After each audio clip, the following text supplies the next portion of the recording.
Atensyon sa mga mapaakan ug nga bitin sama sa kobra, aduna nay antidote o tambal ang lalawigan sa Subo nga magamit pinaagi sa napalit nilang polyvalent antivenom. Ang report ni Alan Domingo.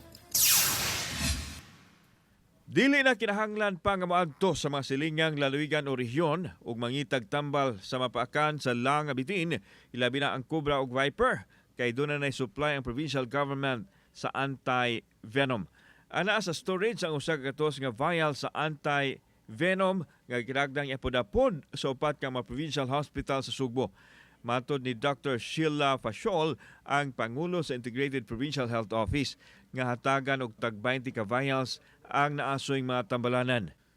Gipasabot nini kinahanglan nga bansayon pa ang mga mohandol nining matang sa venom antidote ug ang mga provincial hospitals nga adunay katakos nini. It went through bidding and all.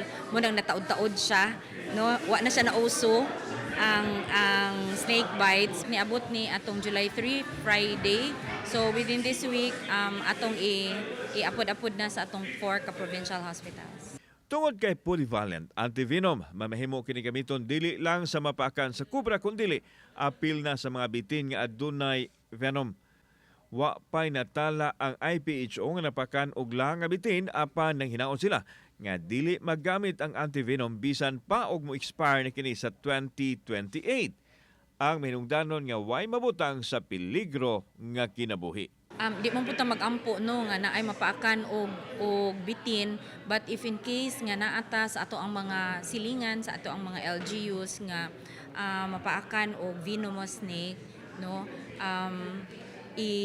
time of is the essence, so kinahanglan madadayon sila sa ato ang provincial hospital.